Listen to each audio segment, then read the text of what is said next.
तो last lecture में बेटा हम लोगों ने डाइजेशन एंड अब्जॉर्प्शन में लार्ज इंटेस्टाइन पढ़ रहे थे हम लोग। लार्ज इंटेस्टाइन में 3 पार्ट्स होते हैं, caecum, colon and rectum.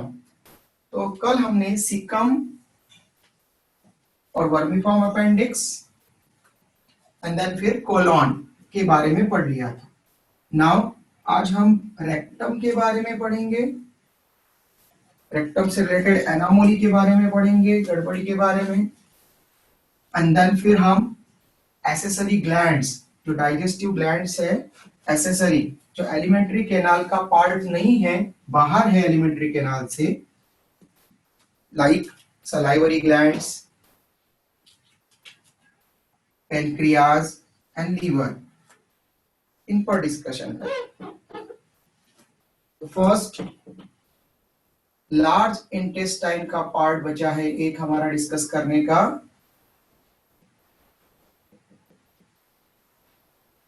Third part rectum.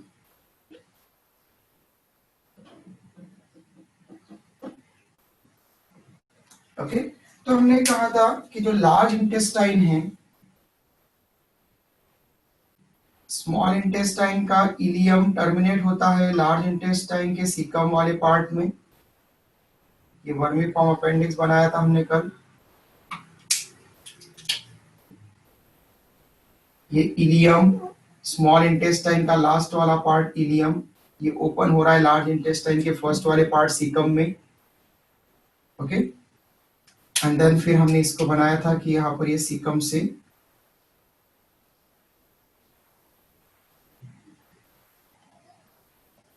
इसको मैं कल हमने अच्छे से बनाया था, इसको हम बस रफली बना रहे हैं यहाँ पर जल्दी से, क्योंकि हमें ओनली अब रेक्टम को समझाना है यहाँ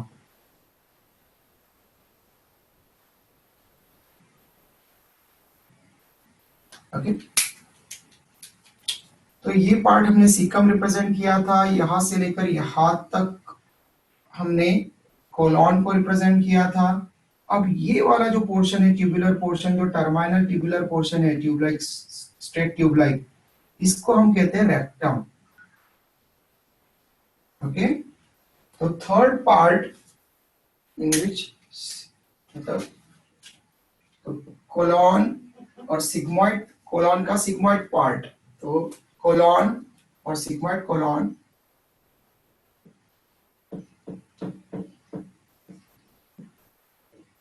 सर। यस बेटा। सर रेक्टम पोस्टीरियर रीजन है ना लार्ज इंटेस्टाइन का। क्या बेटा? Sir rectum posterior reason of large intestine का है। हाँ ना बेटा, एंटीरियर मतलब आगे का, पोस्टीरियर मतलब पीछे का। तो सबसे पहला वाला पार्ट कौन सा हो गया? सीकम। तो हम कल ये एक्सप्लेन कर चुके ना बेटा कि सीकम स्टार्टिंग वाला पार्ट है, ये आगे वाला पार्ट दे एंटीरियर पार्ट सीकम। फिर ये मिडल पार्ट हो गया जो बीच में है, और ये सबसे लास्ट में है। तो लास्ट में मतलब पीछे है, देयरफॉर इसको पोस्टीरियर पार्ट कहेंगे, तो जो पीछे की तरफ जा रहा है। ओके, ऐसा में ये इस तरह से थोड़ा पीछे की तरफ है। तो हमें पता है कि स्किन में जो है इसकी ओपनिंग जो है वो पीछे की तरफ ओपन होती है थोड़ी। ओके, आगे की तरफ नहीं ओपन होगी, थोड़ा पीछे की तरफ, पीछे की साइड में ओपन होगी इसकी ओपनिंग, रेक्टम की ओपनिंग। ये एनस, रेक्टम की ओपनिंग को हम यहाँ पर हम एनस टर्म देंगे। ठीक है, देयरफॉर इसको पोस्टीरियर पार्ट बोलते हैं। तो एंटीरियर आगे से, ये आगे से जा रहा है और ये पीछे की तरफ ऐसा ट्विस्ट हो रहा है थोड़ा। ओके, ऐसा में तो एक्चुअल में देखा जाए तो ये पूरा पीछे की तरफ थोड़ी ओपनिंग है, ये थोड़ा सा जो है शिफ्ट हो चुका है सेंट्रल पॉइंट से, थोड़ा ट्विस्ट होकर के थोड़ा सा बैक साइड पीछे की तरफ। इसलिए कुछ लोग यहाँ पर पोस्टीरियर बोल सकते हैं उसको, कोई प्रॉब्लम नहीं है। एंटीरियर पार्ट, ये मिडल पार्ट, और ये पोस्टीरियर पार्ट थोड़ा सा बैक साइड की तरफ गया है। क्लियर बेटा Numan? Yes sir.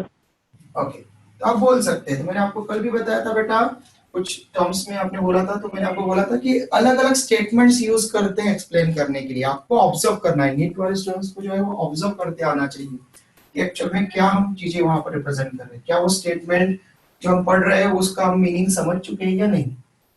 Yes, posterior part रहेगा, इंटीरियर पार्ट को हम सीकम और ये कोलॉन जो है मिडल पोर्शन पार्ट और पोस्टीरियर पार्ट रेक्टम. तो कोलॉन टर्मिनेट्स इनटू रेक्टम. तो ये जो कोलॉन वाला पार्ट है, सेकंड वाला पार्ट, जिसको हमने ascending colon, transverse colon, descending colon and sigmoid colon के फॉर्म में पढ़ा था. अब ये सिग्मॉइड कोलॉन वाला जो लास्ट वाला कोलॉन का पार्ट है, ये किस में टर्मिनेट हो रहा है? एक स्ट्रेट ट्यूब में वहां पर जा रहा है, जो छोटी है बहुत ही, उसको हम बोलते हैं rectum. Okay, it is the terminal part of और last part of small intestine. Okay, तो रेक्टम क्या है? Terminal part of large intestine. मतलब लार्ज इंटेस्टाइन का इसके बाद में कोई पार्ट नहीं है. और लार्ज इंटेस्टाइन हमने कहा था लास्ट पार्ट है पूरे एलिमेंट्री कैनाल का, मतलब एलिमेंट्री कैनाल अब रेक्टम पर खत्म हो जाएगी.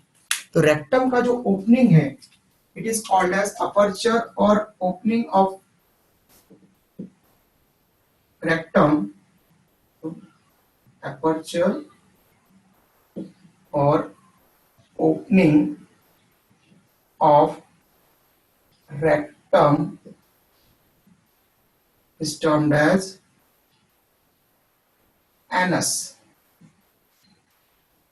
ठीक है, ये जो रेक्टम की ओपनिंग है, इस ट्यूब की ओपनिंग, उसको हम बोलते हैं एनस. ठीक है, और हमने पहले भी पढ़ा था कि mouth to anus alimentary canal होती है. Okay, alimentary canal mouth to anus present होती है, तो एनस पर खत्म. ओके, अब ये जो रेक्टम होता है, इसकी जो ट्यूब है, इस ट्यूब में कुछ वहां पर स्पेशल टाइप की जो है वहां पर वेसल्स प्रेजेंट होती है, ब्लड वेसल्स एंड नर्व्स. ये जो रेक्टम वाला पार्ट है, इस रेक्टम वाले पार्ट को मैं यहाँ पर थोड़ा सा बड़ा बना रहा हूँ, ऐसा वाइड, और ये इसकी ओपनिंग. Okay, anus. और ये ओपनिंग, इसके बाद में यहाँ से मैं आपको ये स्किन, उसके बाद में ये स्किन है, स्किन के बाहर ये ओपनिंग होती है, इसको हम बोलते हैं एनस. ठीक है, तो ये जो एनस है, इस एनस के पास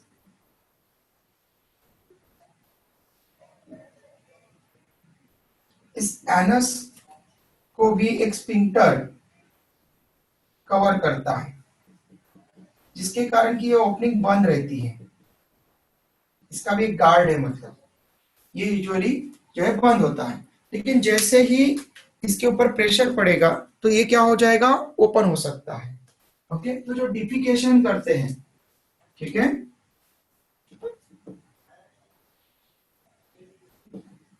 तो ये जो एनस है, ये डिफिकेशन में हेल्प करता है.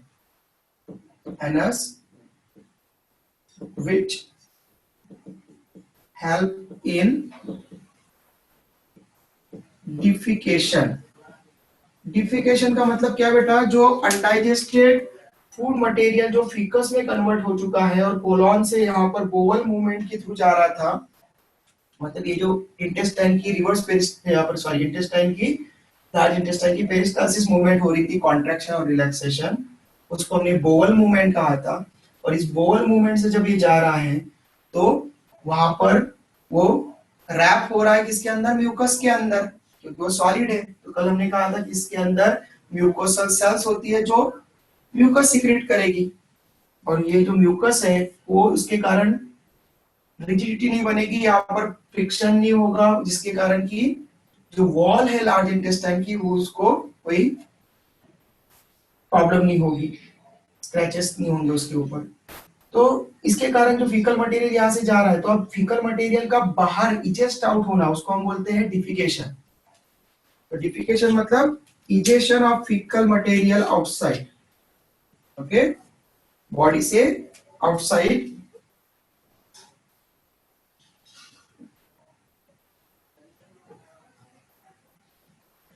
डिफिकेशन मतलब removal of fecal material or feces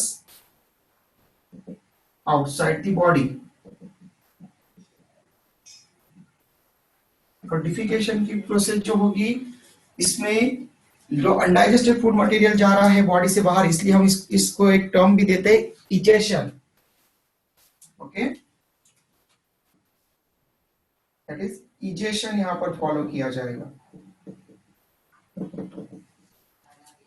okay, ये जो डिफिकेशन की प्रोसेस होती है फीकल मटेरियल को बाहर रिलीज करने की, इसकी फेज को हम नाम देते हैं इजेशन। ओके, जैसे हम डाइजेशन की प्रोसेस को 5 स्टेप्स में इंक्लूड करते हैं। जब हम फूड को इंट्रोड्यूस करवाते हैं माउथ में तो उसको हम बोलते हैं इंजेशन। फिर जब एलिमेंट्री कैनाल में उसको सिंपल कंपाउंड्स में ब्रेक किया जाता है अब्सॉर्बेबल फॉर्म में, उसको हम बोलते हैं डाइजेशन। कैटाबॉलिज्म होता है मतलब डाइजेशन। फिर जो डाइजेस्ट मटेरियल होता है सिंपल फॉर्म्स में, उनको हम अब्सॉर्ब कर लेते हैं, उस प्रोसेस को हम बोलते हैं अब्सॉर्प्शन। ब्लड में चला जाता है, ट्रांसपोर्ट हो जाता है, उसको अब्सॉर्प्शन। ठीक है, और जो अब्सॉर्ब मटेरियल है, उस अब्सॉर्ब मटेरियल का, ठीक है, वो जो अब्सॉर्ब मटेरियल है, उस अब्सॉर्ब मटेरियल का, ओके, अब्सॉर्ब मटेरियल से जब हम हमारी बॉडी के रिक्वायर्ड चीजें बनाते हैं तो उसको हम बोलते हैं एसिमिलेशन। लेकिन हमने देखा कि कुछ मटेरियल डाइजेस्ट नहीं हो पाता, रिमेन अनडाइजेस्टेड रह जाता है। तो जो रिमेन अनडाइजेस्टेड मटेरियल है, जो डाइजेस्ट नहीं हो पाया, उसको स्मॉल इंटेस्टाइन से लार्ज इंटेस्टाइन में भेज दिया जाता है। जबकि जो डाइजेस्ट हुआ वो यही से स्मॉल इंटेस्टाइन के पास में जो विलाय है वो अब्सॉर्ब करके ब्लड में दे देते थे और वो एसिमिलेशन हो जाता। लेकिन जो अनडाइजेस्टेड मटेरियल है वो इलियम से, स्मॉल इंटेस्टाइन के लास्ट वाला पार्ट से, इलियम से वो सीकम में एंटर करता है और फिर यहाँ से वो फीकल मटेरियल बनने की प्रोसेस शुरू होती है। और उसको जब हम बाहर, फीकल मटेरियल बाहर जाएगा, उसको हम बोलेंगे डिफिकेशन। और इसमें जो पूरी प्रोसेस इन्वॉल्व हुई डिफिकेशन के लिए, इसको हम बोलते हैं इजेशन। ओके, इजेस्ट आउट करना। इस तरह से 5th वाली स्टेप होती है इजेशन। तो ingestion, digestion, absorption, assimilation and egestion, ये 5 स्टेप्स पूरे, जब से हम खाना खाते हैं और जब से हम डिफिकेशन करते हैं तब तक की सारी चीजों से रिलेटेड ये 5 स्टेप्स होती है। तो लास्ट वाली इजेशन की स्टेप मतलब डिफिकेशन करवाना, फीकल मटेरियल को रिलीज करना बॉडी से बाहर, इसको हम बोलते हैं वहां पर इजेशन। तो ये हमेशा नहीं चलता रहता, ठीक है।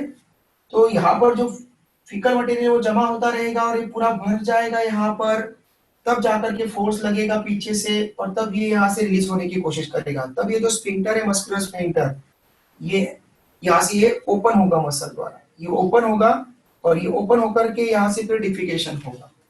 ठीक है, ये बैक साइड में प्रेजेंट हम ऐसा कहते हैं। थोड़ा सा एक्चुअल में देखा जाए तो वो सेंट्रली लोकेटेड है वहां पर, लेकिन थोड़ा टुवर्ड्स दी बैक साइड वो है, इसलिए पोस्टीरियर एंड उसको बोल सकते हैं रेक्टम को, और उसके ओपनिंग यहाँ पर। ओके, तो ये यहाँ से प्रोटेक्टेड है मतलब। फिर इसको ओपनिंग और क्लोजिंग के लिए यहाँ पर एनर्जी मिलते रहना चाहिए, इसलिए, और सिग्नल मिलेगा तभी ओपन होगा, इसलिए यहाँ पर दोनों चीजें चाहिए। एनर्जी के लिए ब्लड आना चाहिए और ब्लड लेकर के आती है आर्टरीज और वापस लेकर के जाती है वेन, तो आर्टरी और वेन होना चाहिए। तो इसकी जो वॉल होती है, इसको अगर हमने ऐसा थोड़ा सा थिक बना दिया, ठीक है, ये वॉल, ये ब्लैक कलर से मैं इसकी वॉल बता रहा हूँ, ये ठीक होगा थोड़ा सा अंदर की तरफ, ठीक है। बाहर तो ये पोर्शन है स्किन वाला, ये अंदर की तरफ वाला इंटरनल सेक्शंस की बात करें तो ये जो वॉल है रेक्टम की वॉल, ठीक है, चारों तरफ से, क्योंकि वो ट्यूब जैसा है तो चारों तरफ से वॉल होगी उसकी। इस वॉल में ये रेड कलर की आर्टरीज आती हैं, ओके, आर्टरीज आती हैं जो ऑक्सीनेटेड ब्लड लेकर के आएगी। जो CO2 वाला ब्लड वापस लेकर के जाएगी वो रहेगी वेन्स, तो आर्टरी के साथ में यहाँ पर वेन्स भी है इसमें, ओके। तो आर्टरी, वेन, और साथ में यहाँ पर इसकी ओपनिंग या क्लोजिंग कब होना चाहिए, उसके लिए जो ब्रेन से, सेंट्रल नर्वस सिस्टम से जो सिग्नल लेकर के आएगी वो नर्व्स भी होगी। तो ऐसा पूरी वॉल में होगी, इधर भी वही होगी। तो आर्टरी, वेन एंड नर्व्स, ये तीनों को मिलाकर के हम यहाँ पर बोलते हैं रेक्टल कॉलम। ठीक है, तो यहाँ पर मसल्स है, ब्लड वेसल्स है एंड नर्व्स है, इन सबको मिलाकर के जो वॉल में जो बन रहा है, रेक्टम के वॉल में, उसको हम बोलते हैं रेक्टल कॉलम।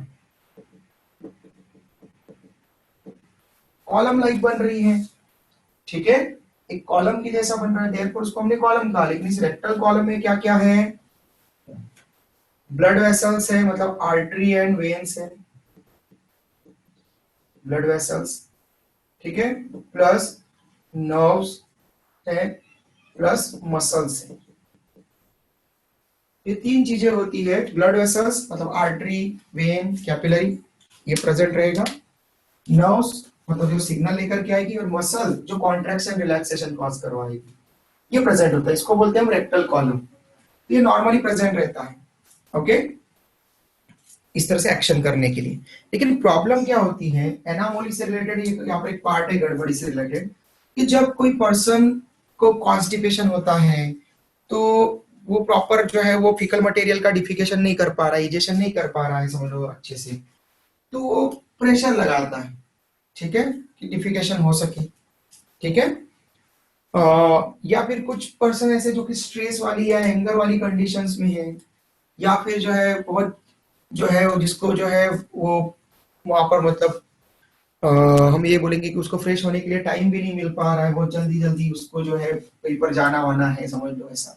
तो अगर वो रोज ही ऐसे हड़बड़ी में रहता है, रोज, एक दो दिन की प्रॉब्लम है, रोज अगर हड़बड़ी में रहता है, तो ऐसी कुछ कंडीशंस बनती है। या फिर एक कंडीशन होती है वहां पर जेनेटिकल भी हो सकता है, ओके, मतलब पेरेंट्स से भी इनहेरिट हो सकता है, ठीक है। तो ऐसे अलग अलग कंडीशंस में वहां पर क्या हो सकता है कि अगर इसके ऊपर, कॉलम के ऊपर ज्यादा प्रेशर पड़ता रहे डेली, तो क्या होगा, ये आगे एनलार्ज होंगे, ओके, एनलार्ज होंगे। और एनलार्ज होकर के मतलब, एनलार्ज होना मतलब बढ़ना, लेंथ में बढ़ना। ये लेंथ में बढ़ेंगे, तो बढ़ेंगे तो पीछे तो ये पूरे प्रेजेंट है, अब बढ़ेंगे तो कहाँ बढ़ेंगे, आगे। और आगे बढ़े मतलब ये कहाँ पर आ सकते हैं, स्किन के बाहर, तो ब्लड वेसल स्किन के बाहर, ठीक है, आरबीसी वहां पर, सॉरी, आर्टरी, वेन, ये ब्लड के बाहर, यहाँ पर स्किन के बाहर, ओके, नर्व्स स्किन के बाहर, ठीक है। तो रेक्टल कॉलम इलोंगेट होने पर ये थोड़े थोड़े से बाहर आ जाएंगे फिर, ओके। और ये अगर बाहर आ गए तो मतलब रेक्टल कॉलम का एनलार्जमेंट हो गया, एनलार्जमेंट ऑफ रेक्टल कॉलम, मतलब उसके जो रेक्टल कॉलम के जो पार्ट है वो अब थोड़ा सा स्किन से पेनिट्रेट कर गए हैं, स्किन से बाहर आ रहे हैं, बाहर की तरफ आ रहे हैं। तो enlargement of rectal column causes piles, इस कंडीशन को हम बोलते हैं पाइल्स। तो पाइल्स हो गया मतलब उसको, तो पाइल्स होना मतलब कुछ अलग से चीज नहीं है, पाइल्स किसी को भी हो सकता है, ओके। अगर वो जेनेटिकल हुआ तो पेरेंट से ट्रांसफर हो सकता है, नॉन जेनेटिकल है मतलब मोस्ट ऑफ द केसेस में नॉन जेनेटिकल होता है ये, ओके। तो नॉन जेनेटिकल है मतलब वो पर्टिकुलर पर्सन बहुत मेनी टाइम से जो है वो यहाँ पर कुछ उसको एनामोली हो रही है, गड़बड़ी हो रही है, जिसके कारण की ये रेक्टल कॉलम की जो मेंबर्स है, पार्ट है, वो एनलार्ज हो रहे हैं, बड़े हो रहे हैं, और इस तरह से वो आगे बढ़ेंगे। और आगे बढ़ेंगे तो अब क्या प्रॉब्लम होगी, अब नर्व्स है उसमें, तो कोई पर्सन जिसमें कि यहाँ से पेनिट्रेट कर गया है, तो वो अगर थोड़ी भी देर बैठेगा, तो बैठने पर उसको क्या होगा, वो नर्व्स के कारण जो है वो स्टिमुलस एक्सेप्ट होगा, प्रेशर उसको फील होगा, ठीक है। जैसे वो बैठेगा तो प्रेशर फील होगा, तो ज्यादा देर तक सही ढंग से बैठ नहीं पाएगा, ठीक है, क्योंकि उसको प्रॉब्लम हो रही है, नर्व्स वहां पर उसके ऊपर प्रेशर आ रहा है, ठीक है। तो नर्व्स पहले सिग्नल देगी, ओके, वहां पर। लेकिन कोई ऐसा पर्सन है जिसको पाइल्स हुए, लेकिन उसको बैठने का ही काम है, ठीक है, 8-10 घंटे उसको बैठना ही पड़ता है, तो फिर वो क्या करेगा, तो इसमें और एनलार्जमेंट होता जाएगा, और थोड़ा और एनलार्जमेंट होकर के अब अगर वो और ज्यादा वहां पर ऐसा करता है, ऐसी कंडीशन बनी रहती है आगे भी, स्ट्रेसफुल कंडीशन, और फिर उसमें प्रेशर पड़ता जा रहा है, तो ब्लड वेसल रप्चर हो सकती है, ठीक है। तो ब्लड वेसल अगर रप्चर हो जाए तो ब्लड बहने लगेगा, ओके, थोड़ा ब्लड वहां से उसके इन पार्ट्स के पास में से आने लगेगा। तो अगर एनस रेक्टम मतलब पीछे वाला पार्ट है वहां पर बैक साइड की तरफ, ओके आपको पता है डिफिकेशन कर रहा है, तो वहां से अगर ब्लड अगर आ रहा है, ठीक है, और पहले उसमें सेंसेशन फील हो रहा था पहले बहुत दिनों तक, ओके बैठ नहीं पा रहे थे प्रॉपर, लेकिन उसके बाद में अगर वहां पर वो ऐसा कुछ हो रहा है, ठीक है, और ब्लड अब आने लगा है, तो अब पाइल्स मतलब अब क्रिटिकल हो गए हैं, मतलब उसमें अब वो रप्चर होने लगी है ब्लड वेसल्स। तो जब ब्लड फ्लो होगा तब ऐसे पाइल्स को हम बोलते हैं हीमोरॉइड्स और हीमोरेजिक पाइल्स। हीमोरेज, हीम मतलब ब्लड, रेज मतलब टू फ्लो, फ्लो होना, तो हीमोरॉइड्स और हीमोरेजिक पाइल्स, इन दो टर्म्स में से एक टर्म आपको आती है एग्जाम में, ठीक है, इस कंडीशंस को हम हीमोरॉइड्स और हीमोरेजिक पाइल्स ऐसा टर्म देते हैं। क्लियर बेटा? ठीक है, इसके लिए सर प्रॉपर प्रिपरेशन लेना चाहिए और प्रॉपर वहां पर ध्यान रखना चाहिए सर कंडीशंस। बोलो बेटा जल्दी बोलो। सर इसमें कुछ एज लिमिट होती है क्या, मतलब जैसे कि कोई किसी को रेक्टल कॉलम में बहुत प्रॉब्लम है, तो हाँ ये एज पे पहुंचने के बाद ही मतलब ये पाइल्स होगी कि वह छोटे बच्चों को भी हो सकती है? देखो बेटा, एक्चुअल में अगर जेनेटिकल हुआ तो किसी भी एज में वो दिख सकता है, ओके, पेरेंट्स से अगर आया है कैरेक्टर जेनेटिकल है, इनहेरिट हुआ है, तो वो किसी भी एज में दिख सकता है, छोटी एज में भी दिख सकता है, छोटे बच्चों में भी 2 4 5 सालों के बाद में दिख सकता है, बचपन में होते से ही पाइल्स नहीं दिखेंगे जनरली, जनरली नहीं दिखेंगे, क्योंकि अभी उसने कोई एक्शन किया ही नहीं है, तो जब वो एक्शन करेगा स्ट्रेस पड़ेगा तब वहां पर वो जीन अपना फंक्शन करेंगे, तो अभी तो उसमें डेवलपमेंट चल रहा है, तो ये बहुत अर्ली स्टेजेस में नहीं के बराबर दिखता है, ओके, लेकिन फिर बच्चों में भी दिख सकता है, 8 10 साल के बच्चों में भी दिख सकता है, ठीक है, एडल्सन में भी दिख सकता है, 15 20 साल 15 17 साल तक के भी दिख सकता है, या एडल्ट में 18 इयर्स के बाद में भी कभी भी दिख सकता है। मोस्ट ऑफ द केसेस में ये 30 इयर्स या उसके बाद में दिखता है। क्यों? क्योंकि ये नॉन जेनेटिकल केसेस में क्या होगा, नॉन जेनेटिकल में जब कोई पर्सन में आया ही नहीं उसका कैरेक्टर, लेकिन वो ऐसे एक्शन कर रहा है बार बार, उसको ऐसे ही करना है, तो कोई भी ऑक्यूपेशन में होता है, कोई भी एक पर्टिकुलर जॉब में होता है, तभी वो एक जैसा काम करता रहता है। नहीं तो आपको देखो, आप क्या करोगे, आप लोग क्या करोगे, आप कोई ऑक्यूपेशन में नहीं है, आपको पढ़ाई करना है, तो आप 1 घंटा पढ़ा, आपने 1 1.5 घंटा पढ़ा क्लासरूम में, फिर उसके बाद में जाकर के कोई दूसरी एक्टिविटीज की पढ़ाई की या फिर दूसरी थोड़ा बहुत, तो उसमें आपकी एक्सरसाइज हो जाती है, आपकी जो है वो एक पोजीशन नहीं बनती। लेकिन अगर कोई एक बेचारा कोई रिसेप्शनिस्ट है, कोई कंप्यूटर ऑपरेटर है, तो वो जो है वो अपनी जॉब में वहां पर वो कंटिन्यूअसली बैठा रहेगा 3 3 4 4 5 5 घंटे तक एक जैसी पोजीशन में, ओके, और उसके कारण उसको वहां पर ये कंडीशन उसको बार बार आने वाली है।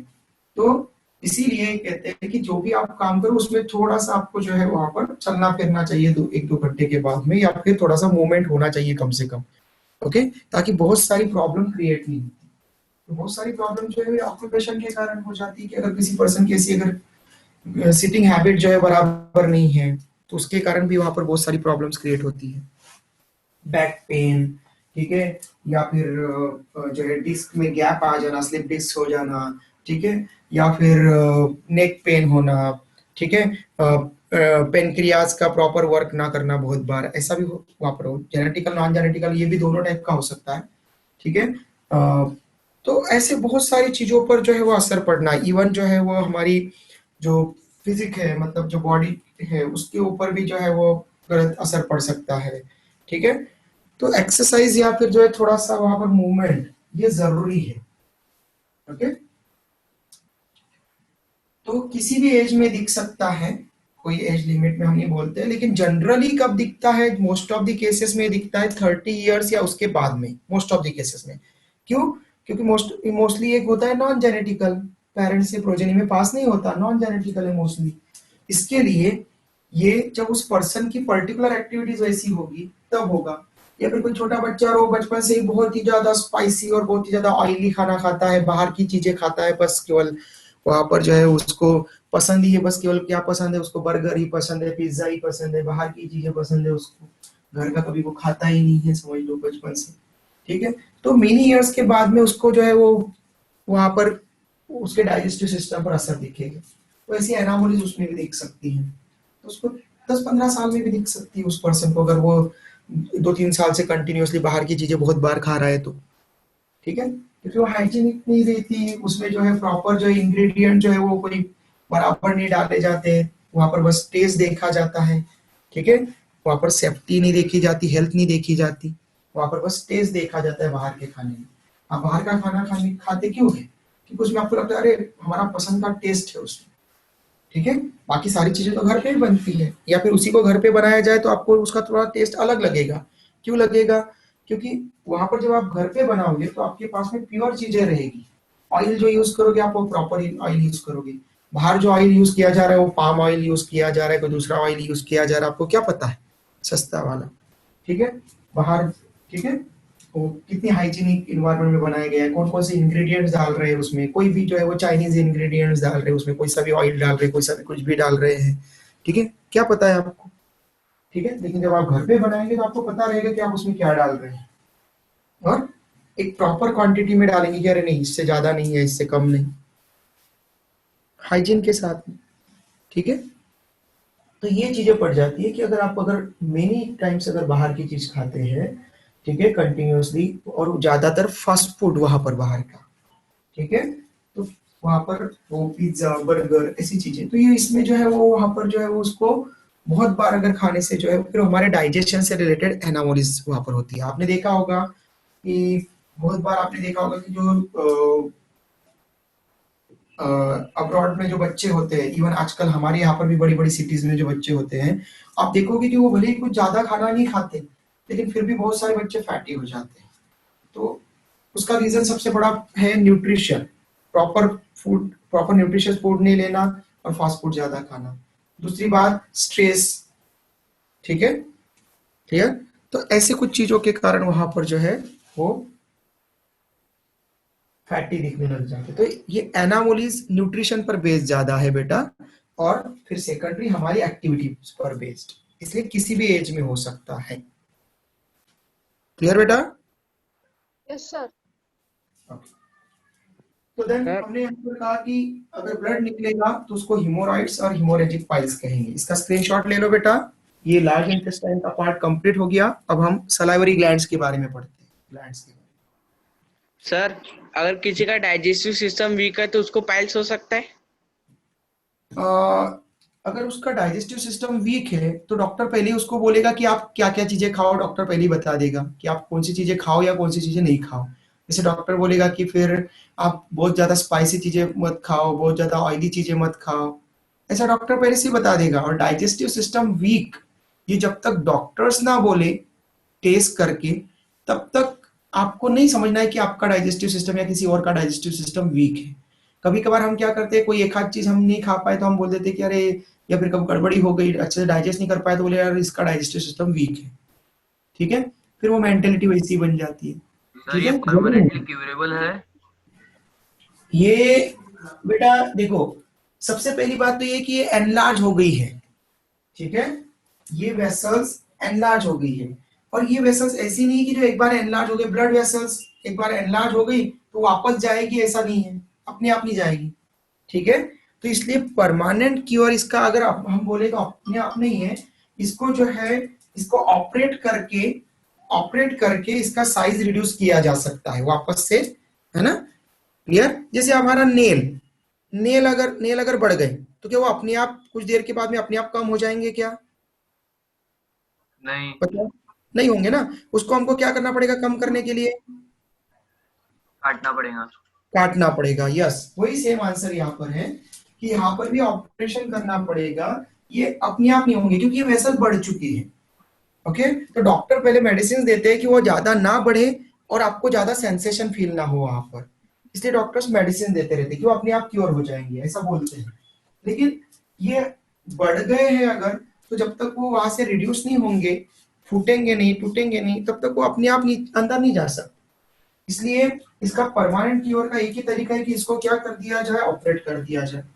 ठीक है, लेकिन अगर किसी को अगर हो रहे हैं या हो चुके हैं तो वो कुछ चीजों का यूज करके इसका पेन कम कर सकता है, और धीरे धीरे जो है वो इसकी शॉर्टनिंग करवा सकता है, मतलब इसको पूरा कम तो नहीं कर सकता लेकिन शॉर्टनिंग धीरे धीरे करवा सकता है, जिससे कि उसको आगे पेन ना हो और कोई ऑपरेशन करने की जरूरत ना पड़े। तो उसको ध्यान में रखना पड़ेगा कि जिस रीजन के कारण जो है, जिस कारण से उसको ये हुआ था, उन चीजों को वो पहले तो चेक करे कि किस रीजन के कारण उसको, पर्टिकुलर पर्सन को किसके कारण हुआ है, ये क्या हो सकता है, किस रीजन के कारण जो है वहां पर ये हुआ है, उन चीजों को डिटेक्ट करे एंड देन फिर उस चीजों को हटाए अपने में से। ओके, और साथ में फिर ऐसी चीजें खाए जिससे कि रेक्टम के ऊपर प्रेशर ना पड़े कुछ दिनों तक। ठीक है, जैसे अगर उसको डिफिकेशन में प्रॉब्लम आती है, कॉन्स्टिपेशन है, तो उसको कुछ फ्रूट्स ऐसे खाना पड़ेंगे जैसे पपाया लाइक। ठीक है, उसमें जो है गुड़ वगैरह उसको यूज करना पड़ेगा अपने खाने में, ताकि उसमें जो गुड बैक्टीरिया उसके साथ में आ जाए, क्योंकि मोलासेस के साथ में वहां पर वो अच्छे से डाइजेशन करवा देते हैं। तो ऐसी कुछ चीजें उसको अपने न्यूट्रिशन में यूज करना पड़ेगी। ओके, जिससे कि ओके जो सर। डिफिकेशन की प्रोसेस है वो प्रेशराइज ना हो, वो फ्री हो जाए। Okay, okay sir. तो उसके रेक्टम पर प्रेशर ना पड़े। क्लियर बेटा? तो फाइंड आउट करना पड़ेगा उस पर्सन को, और फिर वो धीरे धीरे शॉर्टनिंग करवा सकता है। या तो इसका एक ही इलाज है कि रिडक्शन कर दिया जाए, लेकिन फिर रिडक्शन करने के बाद, जैसे आपने एक बार नेल कट कर दिया, ठीक है, नाखून को आपने एक बार कट कर दिया, बढ़ गया था तो फिर क्या कोई गारंटी है क्या कि वो आगे नहीं बढ़ेगा? और एक बार कट कर दिया नेल सर को, बढ़ेगा। बढ़ेगा सर। नहीं। ठीक बढ़ है, यस, बढ़ सकता है। तो नेल कब बढ़ता है, क्यों बढ़ता है ये नेल? हमारा नेल कैसे बढ़ता है? जब हमारे काम का नहीं है ज्यादा तो हम क्यों बढ़ाते हैं, या क्यों बढ़ता है वो?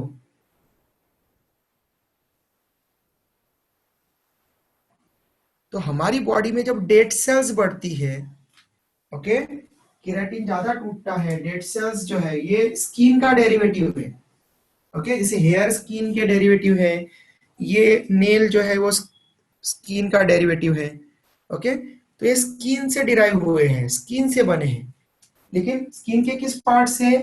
ये स्किन के उस पार्ट से बना है केराटिन से, मेनली एक प्रोटीनेशियस पार्ट है मेनली। जैसे हेयर में केराटिन होता है वैसे इसमें भी केराटिन होता है ज्यादा, लेकिन ये जो केराटिनस पार्ट है हेयर का, हम हेयर को ओनली ये इतना पार्ट समझते हैं, लेकिन हेयर का मेन पार्ट जो लिविंग है वो इसके अंदर है, बल्ब। ओके, ऐसा बल्ब जैसा अंदर एक व्हाइटिश पार्ट होता है अंदर की तरफ, ठीक है, वो होता है बल्ब, और वो है हेयर की सेल एक्चुअल में। और फिर यहाँ से जो बस ग्रो हो रहा है ये केराटिन प्रोटीन है और मेलानिन के कारण यहाँ पर है। ये पिगमेंटेड जो आपको ब्लैक कलर का जो दिखता है हेयर जिसको हम बोलते हैं, एक्चुअल में उसका मेन हेयर सेल जो है बल्ब, वो स्काल्प में अंदर की तरफ है। ओके, बाहर केवल हमें ये प्रोजेक्शन जो दिख रहा है ये केराटिन प्रोटीन के कारण है। ओके, तो इसलिए जब हम हेयर को कट करते हैं या नेल को कट करते हैं तो हमको कोई पेन नहीं फील होता, क्योंकि वो वहां पर सेल का पार्ट हेयर में अंदर की तरफ है, उसको कोई सिग्नल नहीं मिल रहा है। और यहाँ पर नेल, ये तो पूरा का पूरा ही डेरिवेटिव क्या है, डेड सेल से बना हुआ है, डेड सेल के केराटिन से बना हुआ है। तो जो डेड सेल का पार्ट है यहाँ पर ये, इसलिए हम इसको कट कर देते हैं। जैसे हमारी बॉडी में और डेड सेल्स बनेगी तो उसका केराटिन जो है वो कुछ डेड सेल्स का केराटिन आकर के वो इसको बढ़ाता रहेगा। ठीक है, तो ये बढ़ता रहेगा। क्लियर?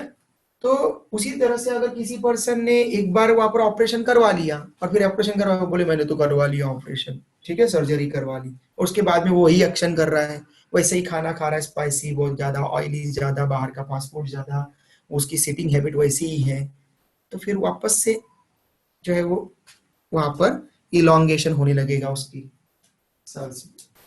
ठीक है, एक बार ऑपरेशन करवा लेना मतलब परमानेंट क्योर नहीं होगा। इसलिए जनरली बहुत बार डॉक्टर बोलते हैं कि इसका कोई परमानेंट क्योर नहीं है। ठीक है, लेकिन ऐसा नहीं है, वो कंडीशन पर डिपेंड है कि अगर किसी पर्सन ने अपनी एक्टिविटीज पर कंट्रोल किया तो धीरे धीरे शॉर्टनिंग हो सकता है। ओके, टाइम लगेगा, जैसे उसको आने में टाइम लगा। ठीक है, ऐसा थोड़ी कि आज किसी ने जो है वो डिफिकेशन नहीं हुआ, प्रेशर लगाया ज्यादा तो वो वहां पर पाइल्स हो गए उसको एक दिन में, ऐसा नहीं।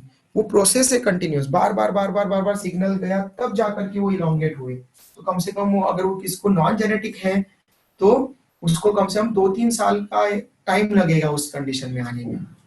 ओके, कम से कम 2-3 महीने तो लगेंगे ही लगेंगे, कम से कम 2-3 महीने। अगर वो ज्यादा वहां पर ऐसी सारी चीजें क्यूमुलेटिवली अफेक्ट कर रही है, एक साथ में सारी चीजें हो रही है उसके साथ में, स्पाइसी खाना भी खाता है बहुत ज्यादा, ऑयली भी खाता है, बाहर की भी चीजें खाता है बहुत सारी, ठीक है, स्ट्रेस भी बहुत सारा लेता है, टेंशन लेता है बहुत सारा, ठीक है, डिफिकेशन के टाइम पर जो है वो प्रेशर लगाता है बहुत ज्यादा, ठीक है, उसको कॉन्स्टिपेशन की भी प्रॉब्लम है। ऐसी सारी प्रॉब्लम्स अगर एक साथ में है तो फिर 2-3 महीने में ही रिजल्ट दिखेगा, उसको इलॉन्गेशन हो जाएगा, ठीक है। तो जैसे इसको आने में टाइम लगता है वैसे जाने में भी टाइम लगेगा, तो प्रोसेस को पूरा फॉलो करना पड़ेगा उसको तब जाकर। ओके, लेकिन हमारी आजकल की जो डे टू डे एक्टिविटीज है उसमें हम बहुत सारी चीजें गलत तो कर लेते हैं लेकिन उनको सही करने में उतना टाइम नहीं दे पाते, इसके लिए वो सही से 100% क्योर नहीं हो पाती, इसलिए फिर आपको मेडिसिन का यूज करना पड़ता है या फिर ऐसे सर्जरी वगैरह ऑपरेशन का यूज करना पड़ता है। इसमें फिर सर्जरी करने के बाद में भी अगर कोई पर्सन वैसी एक्टिविटीज फॉलो करेगा जैसे पहले एक्टिविटीज कर रहा था जिसके कारण उसको हुआ था, तो सबसे मेन रीजन यहाँ पर क्या है, डिटेक्शन करना कि किस रीजन के कारण उस पर्टिकुलर पर्सन में पाइल्स हुए हैं। अगर उसको पता चल जाएगी कि ये एक्टिविटी में गलत कर रहा हूं उसके कारण पाइल्स हुए हैं और उस एक्टिविटी को कम कर दे या बंद कर दे, ठीक है, तो उसके कारण वो वहां पर अब फर्दर नहीं इलोंगेट होंगे, तो आगे की क्रिटिकल कंडीशन नहीं आएगी और धीरे धीरे शॉर्टनिंग, वो सिग्नल नहीं मिल रहा है तो धीरे धीरे शॉर्टनिंग होगा। ओके, तो ये रीजन है बेटा। आई थिंक सबका क्लियर हो गया होगा, है ना? किसी का बचा है क्या बेटा? No sir. ओके, ठीक है। आपकी फिजिक्स की क्लास कितने बजे, नेक्स्ट क्लास कितने बजे होती है बेटा? सर आज फिजिक्स की क्लास कैंसिल हो गई। फिजिक्स की क्लास कैंसिल हो गई आज? Yes sir. आया क्या मैसेज? हाँ सर आ गया। हाँ आज नहीं है सर, आज डे की रेस्ट में। सर आज सीधा केमिस्ट्री की क्लास होंगी। कितने बजे केमिस्ट्री की क्लास? सर अब वो होंगी 10:40। 10:40। चलो फिर हम नेक्स्ट वाला टॉपिक स्टार्ट कर देते हैं, सलाइवरी Yes, ग्लैंड्स sir. के ऊपर बता देता हूं मैं आपको। तो लार्ज इंटेस्टाइन मतलब यहाँ पर एलिमेंट्री कैनाल कंप्लीट हो चुका है बेटा आपका पूरा। अब हम पढ़ रहे हैं नेक्स्ट एक्सेसरी डाइजेस्टिव ग्लैंड्स के बारे में। सलाइवरी ग्लैंड्स तक मैं आपको बता देता हूँ, पेनक्रियाज हम कल से स्टार्ट करेंगे।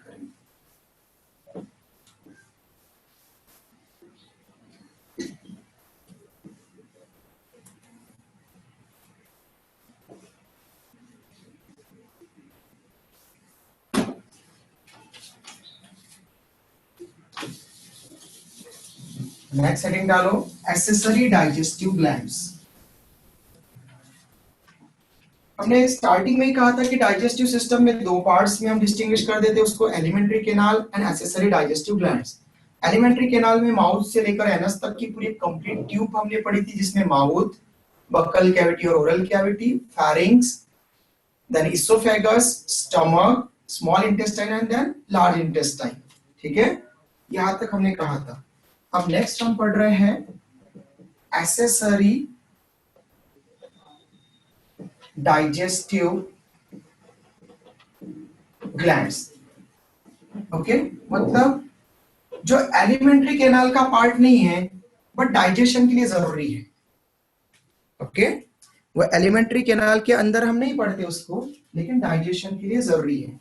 तो एक्सेसरी डाइजेस्टिव ग्लैंड तीन टाइप की होती है बेटा। नंबर 1 सलाइवरी ग्लैंड, जो सलाइवा सिक्रीट करेगी स्टार्च के डाइजेशन के लिए, एलिमेंट्री कैनाल के बाहर है, ठीक है, और हम उनकी पोजीशन को हमें रिप्रेजेंट करेंगे। सेकंड पेनक्रियाज, ये भी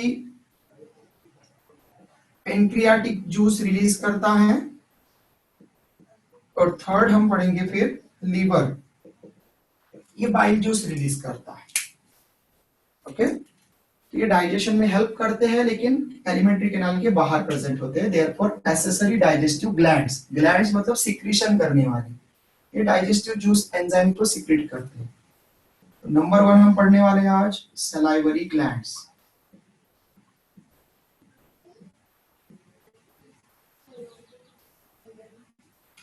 सलाइवरी ग्लैंड्स, तो ह्यूमन बीइंग्स में 3 पेयर्स ऑफ सलाइवरी ग्लैंड्स मिलती है।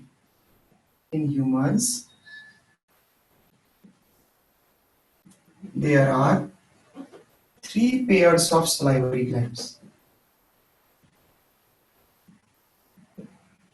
हमें सलाइवरी ग्लैंड्स की 3 पेयर्स मिलती है। पेयर्ड मतलब पेयर्ड है, ये जोड़े में है, ठीक है। तो एक ग्लैंड वहां पर जोड़े में है, पेयर में है, ऐसा। तो टोटल 3 पेयर्स है। तो फर्स्ट सलाइवरी ग्लैंड को हम नाम देते हैं parotid salivary gland. Parotid salivary glands. फिर ये कहाँ सबमॉन्डिबुलर। क्या बेटा? Sir second submandibular glands. हाँ बता दो बेटा, बता दो। अभी पहले पैरोटिड के बारे में बता दूं। Parotid salivary gland, parotid salivary gland below the ear pinna होती है, हमारे जो कान होते हैं उसके ठीक नीचे की तरफ। ओके, तो ईयर पिन्ना के नीचे ये जो बाहर का एक्सटर्नल ईयर है इसको हम बोलते हैं ईयर पिन्ना, ठीक है। तो ईयर पिन्ना के ठीक नीचे की तरफ, एक इधर से राइट साइड में प्रेजेंट है, एक लेफ्ट साइड में प्रेजेंट है। राइट ईयर के ठीक नीचे की तरफ, लेफ्ट साइड में, लेफ्ट ईयर के नीचे की तरफ। तो मतलब ये चीक रीजन में, गालों के रीजन में, ठीक है। पैरोटिड सलाइवरी ग्लैंड 1 पेयर, ठीक है, 2 प्रेजेंट है, एक राइट साइड में, एक लेफ्ट साइड में। कहां पर प्रेजेंट है? हमने कहा इन चीक रीजन, मतलब गालों वाले रीजन में, below the ear pinna, external ear के नीचे। ओके, यहां पर। तो इस तरह से ये ईयर पिन्ना में कान के ये जो हमने अगर हम यहाँ पर कहा कि ये हमारा जैसे ईयर है, तो इस ईयर के ठीक नीचे की तरफ इधर चिक रीजन में यहाँ पर ऐसी सलाइवरी ग्लैंड इस तरह से प्रेजेंट, एक राइट और एक लेफ्ट की तरफ।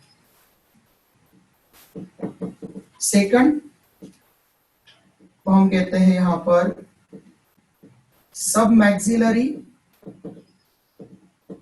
और सब मैंडिबुलर सलाइवरी ग्लैंड। सब मैक्सिलरी और सब मैंडिबुलर। ओके, सब मैक्सिलरी सलाइवरी ग्लैंड और सब मैंडिबुलर सलाइवरी ग्लैंड। तो मैक्सिला और मैंडिबुल, इसका मतलब आपको क्लियर हो जाना चाहिए। तो मैक्सिला ये अपर जॉ बोन होती है, मतलब अपर जॉ को बनाने वाली बोन होती है, लेकिन हमारा अपर जॉ 2 बोन से बनता है बेटा, इसलिए इसके लिए प्लूरल वर्ड है मैक्सिली, ठीक है। तो अपर जॉ बोन्स, तो हमारा अपर जॉ 2 बोन से बनता है, उनका नाम है मैक्सिली। सिंगल को बोलेंगे मैक्सिला, प्लूरल वर्ड है मैक्सिली, तो दोनों के लिए मैक्सिली। तो अपर जॉ बोन के पास में प्रेजेंट है एक, लेकिन हमने कहा था पेयर में प्रेजेंट होती है, तो दूसरा कहां पर है? दूसरा है मैंडिबल। मैंडिबल मतलब यहाँ पर मैंडिबल, मैंडिबल का मतलब होता है lower jaw, lower jaw bone, lower bone. हाँ बेटा बोलो। सर सलाइवरी ग्लैंड 3 पेयर्स में प्रेजेंट होती। हाँ बेटा। कहाँ कहाँ सर? बता रहा हूँ ना, ये लिख रहा हूँ अच्छा बोर्ड ओके में, सर। है ना, बोर्ड दिख रहा है ना बेटा? हाँ हाँ, तो सलाइवरी ग्लैंड 3 पेयर्स है। पहली वाली हमने कहा पैरोटिड सलाइवरी ग्लैंड, और उसकी लोकेशन कहाँ दिखाई हमने, कानों के नीचे, चिक रीजन में, गालों के रीजन में, यहाँ पर। Okay sir. ओके, तो एक यहाँ पर प्रेजेंट एक पेयर, एक राइट साइड में एक लेफ्ट साइड में, ये होगी पैरोटिड, 2 पैरोटिड मतलब पेयर में पैरोटिड होगी। अब हम पढ़ रहे हैं नेक्स्ट वाली सेकंड पेयर, सब मैक्सिलरी और सब मैंडिबुलर सलाइवरी ग्लैंड। तो सब मैक्सिलरी या सब मैंडिबुलर मतलब इसमें एक मैक्सिली के पास में और एक मैंडिबल के पास में पेयर है, तो एक अपर जॉ के पास में और एक लोअर Lower जॉ jaw। के पास में, ठीक है। Okay sir. तो situated at, ठीक है, ये भी एक पेयर में है, 1 पेयर, क्योंकि हमने कहा था तीनों पेयर्ड है, 1 पेयर। इनमें से एक कहां पर सिचुएटेड है, 1 इज, पेयर में से एक सिचुएटेड है, 1 is situated at upper jaw region, while जो अदर है पेयर में से दूसरी है, while other salivary gland is located at lower jaw, lower jaw के पास में प्रेजेंट है सेकंड वाली। तो एक इस सेकंड वाली जो है सेकंड पेयर, सब मैक्सिलरी और सब मैंडिबुलर, इन दोनों में से एक नाम बोलते हैं। उनमें से एक मैक्सिली के पास में है अपर जॉ के पास में, और एक मैंडिबल के पास में है लोअर जॉ के पास में। अब थर्ड वाली पेयर, इसको हम बोलते हैं सब लिंगुअल सलाइवरी ग्लैंड। सब लिंगुअल का मतलब बेटा, लिंगुअल का मतलब क्या हुआ, टंग। Very good. लिंगुआ का मतलब होता है टंग से रिलेटेड, तो लिंगुआ मतलब लैंग्वेज, और वो टंग से रिलेटेड रहता है। Okay, related to tongue. तो मतलब ये टंग से रिलेटेड है, मतलब ये कहां पर प्रेजेंट है, टंग के पास। ये भी 1 पेयर है। ओके, और कहां सिचुएटेड है, बिलो द टंग, टंग के नीचे, बिलो द टंग, टंग के नीचे प्रेजेंट है। तो ह्यूमन बीइंग्स में इस तरह से सलाइवा सिक्रेट करने वाली 3 पेयर्ड सलाइवरी ग्लैंड्स होती हैं। ओके, इसका स्क्रीनशॉट ले लो बेटा।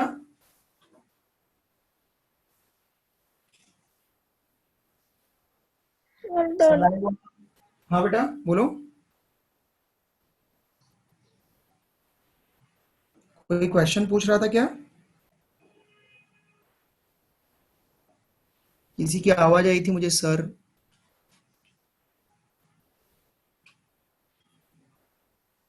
बिना हेजिटेशन के पूछा करो बेटा। हो गया क्या, स्क्रीनशॉट हो गया बेटा? Yes sir. ओके, सर हाँ बोलो बेटा जल्दी। सर ये तीनों सलाइवरी ग्लैंड सेम रहती? सेम मतलब इनका सिक्रीशन होता है सलाइवा, ये सेम सिक्रीशन करती है। ओके, एक ही चीज को सिक्रेट करती है, लेकिन अलग अलग जगह पर प्रेजेंट है। ओके ठीक है, सर। क्योंकि इनको माउथ में ओरल कैविटी में सलाइवा छोड़ना है, और ओरल कैविटी में बहुत ज्यादा जगह नहीं है, इसलिए इनका साइज थोड़ा सा छोटा छोटा है, और ये अलग अलग जगह पर प्रेजेंट है। फिर ये डिपेंड करेगी कौन कितना सिक्रीशन वहां पर, तो फिर हमारा को जितना सलाइवा चाहिए ये तीनों पेयर उन तीनों मिला करके उतना सिक्रेट करेगी। ओके ओके ठीक है, कल मिलते हैं, कल पेनक्रियास के बारे में पढ़ेंगे हम लोग। Okay, till then bye, take care. Okay sir, bye sir. Bye sir, thank you sir. Bye sir. Sir bye bye sir. Sir.